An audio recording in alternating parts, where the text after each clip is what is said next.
Hello दोस्तों, स्वागत है आप सभी का आपके अपने YouTube channel chemistry bye Shubham पर। आप देख रहे हैं एक ऐसा YouTube चैनल जो क्लास 12th केमिस्ट्री के ऑल टॉपिक्स के ऑल चैप्टर्स के वीडियोस आपको रेगुलर प्रोवाइड करता है, और वो भी पूरा फ्री ऑफ कॉस्ट, मतलब पूरा क्वालिटी कंटेंट मुफ्त में। जैसा कि अभी हमारी क्लास 12th केमिस्ट्री की ऑनलाइन क्लासेस चल रही है, जिसके अंदर हिंदी मीडियम में हमने विद्युत रसायन एक चैप्टर पढ़ा है, जिसके अंदर आज की जो विद्युत रसायन वाला चैप्टर है, इसके अंदर आज की क्लास में हम पढ़ने वाले हैं नैनस समीकरण के उपयोग। क्या उपयोग होते हैं नैनस समीकरण के, पूरा आज की क्लास के अंदर हम पढ़ने वाले हैं। अब देखो, मैंने इसकी लास्ट क्लास में आपको बताया था, जैसा कि लास्ट क्लास के अंदर मैंने पूरी नैनस समीकरण पढ़ाई है। ये नैनस समीकरण के बाद वहां पर उपयोग रह गए थे, तो उपयोग हम आज की क्लास के अंदर हम पढ़ेंगे, और उपयोग बहुत सरल है। देखो, नैनस समीकरण हमने पढ़ी है, क्या होती है, E बराबर E नोट माइनस RT बटे NF log एम, ऊपर क्या होता है सॉलिड और नीचे क्या आता है Mn प्लस। ये पूरा मैंने लास्ट क्लास के अंदर पढ़ा दिया है। मोस्ट IMP क्वेश्चन है, अगर आपने वो नहीं पढ़ा पहले आपको वो वाला पढ़ना ही है, उसके बाद ये वाली क्लास देखना है। ये तो सिंपल अपने को चार कोई से उपयोग लिखना है, बहुत सरल वाले उपयोग बता देता हूं मैं आपको। देखो, नैनस समीकरण का सबसे पहला उपयोग होता है कि जो सेल है, सेल द्वारा कितना कार्य किया गया है उसकी गणना करने में। सेल द्वारा जितना भी कार्य किया गया है उस कार्य की गणना करने किसके द्वारा की जाती है, नैनस समीकरण के द्वारा की जाती है। देखो, पहला तो बहुत सरल उपयोग है, पहला वाला उपयोग लिख देते हैं। सेल द्वारा किए गए संपूर्ण कार्य की गणना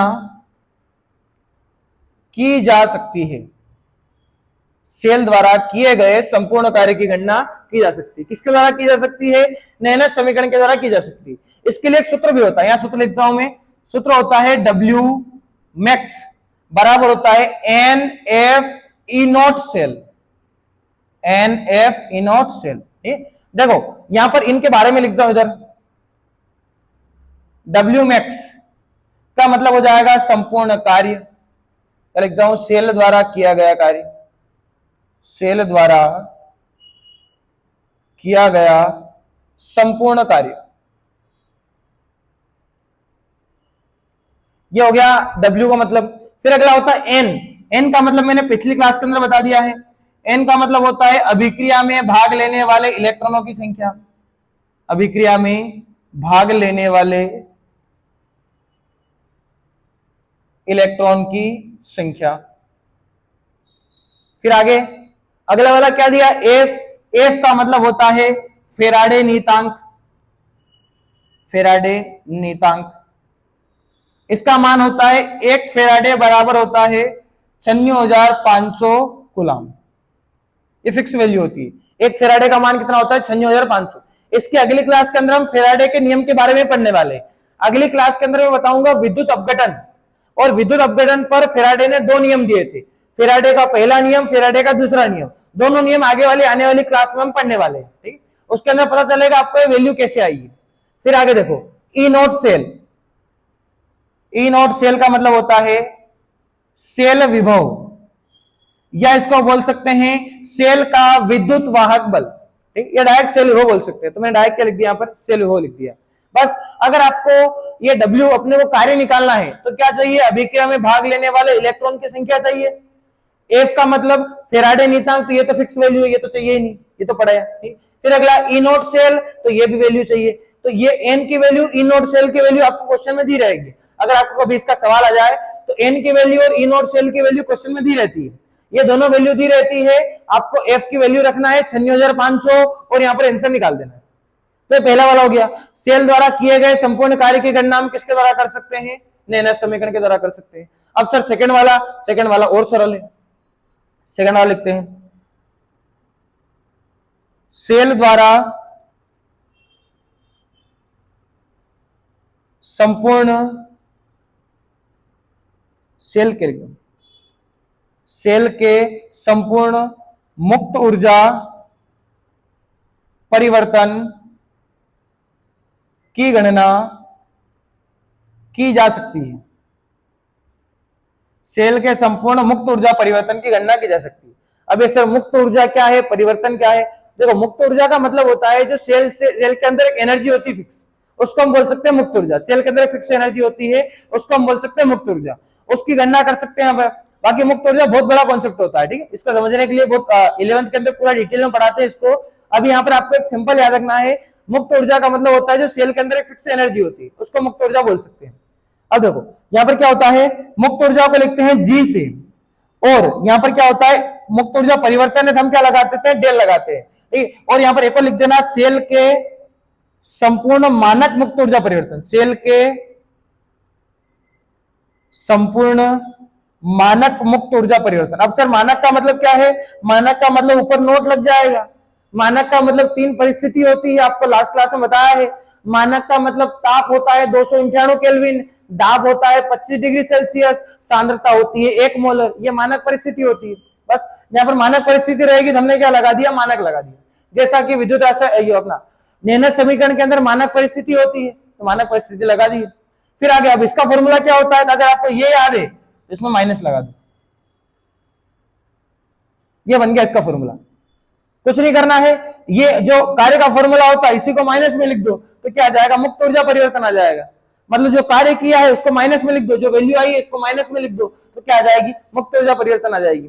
अब बताओ इसके अंदर जो N F E not cell है इसके बारे में मैंने ऊपर लिख दिया है, डबल लिखने की जरूरत नहीं है। अगर डबल लिखना हो तो ऊपर से लिख सकते हो। फिर अगर ये डेल जी नोट ये नहीं लिखा है तो ये लिख देते हैं, तो यहां पर हमने चूकी करके लिख दिया डेल जी नोट बराबर होता है मानक मुक्त ऊर्जा परिवर्तन। अब देखो इसको भी पूरा बता सकता हूं, यहां पर मानक मुक्त ऊर्जा परिवर्तन कैसे बोला इसको, ये नोट का मतलब क्या होता है, मानक, जी का मतलब क्या होता है, मुक्त ऊर्जा, गिब्स मुक्त ऊर्जा बोलते हैं, गिब्स मुक्त एनर्जी। फिर अगला जी का मतलब क्या होता है, मुक्त ऊर्जा। फिर अगला डेल का मतलब क्या हो जाता है, परिवर्तन। जब डेल लगता है तो उसको हम क्या बोल सकते हैं, परिवर्तन। और अगर सरल बनाना हो तो यहां पर पूरा ही लिख दो, यहां पर जी की जगह क्या होता है, गिब्स, आगे मुक्त, और फिर क्या लग जाता है, ऊर्जा, फिर आगे आ जाता है परिवर्तन।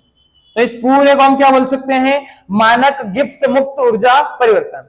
डेल जी के नोट का मतलब मानक, गिब्स मुक्त ऊर्जा, डेल का मतलब परिवर्तन। ये हो गया, ये तो करना है, ठीक। तो डेल जी नोट का मतलब क्या हो गया, मानक गिब्स मुक्त ऊर्जा परिवर्तन। तो 2 उपयोग हो गए। पहला वाला क्या है, सेल द्वारा संपूर्ण कार्य की गणना कर सकते हैं। फिर अगला वाला क्या दिया है, सेल के संपूर्ण मानक मुक्त ऊर्जा परिवर्तन की गणना कर सकते हैं। यहाँ पर ऐसा लिख सकते हो, सेल के संपूर्ण यहाँ पर मानक गिब्स कर देना, एक और जैसे हमने उधर लिखा है ऐसा कैसे इधर लिख देना, मानक गिब्स मुक्त ऊर्जा परिवर्तन की गणना कर सकते हैं। अगला वाला है सेल विभव ज्ञात कर सकते हैं, सेल विभव ज्ञात कर सकते हैं। अब देखो सेल विभव कैसे ज्ञात करेंगे, तो सेल विभव के तो बहुत सारे फॉर्मूले हैं। हमने जो नेनस समीकरण पढ़ी है उसके अंदर भी ई आता है, ई का मतलब सेल विभव ही होता है, ठीक। इलेक्ट्रोड विभव होता है, अगर इलेक्ट्रोड के लिए की रहेगा तो सेल विभव ही बन जाता है, ठीक। ई को हम डायरेक्ट ई नोट और ई को सेल विभव बोल सकते हैं। या देखो यहाँ पर भी दिया है ई not cell, E not cell, तो इन फॉर्मूले से भी सेल विभव निकाल सकते हैं, नेनस समीकरण से भी निकाल सकते हैं। इनसे निकालेंगे तो ये भी नेनस समीकरण से ही आए हैं, वो मेन नेनस समीकरण है, दोनों से हम क्या निकाल सकते हैं, सेल विभव निकाल सकते हैं। तो अगला एक और हो गया, सेल विभव ज्ञात किया जा सकता है। अगला वाला एक लास्ट पॉइंट है, लास्ट एक होता है साम्य नियतांक।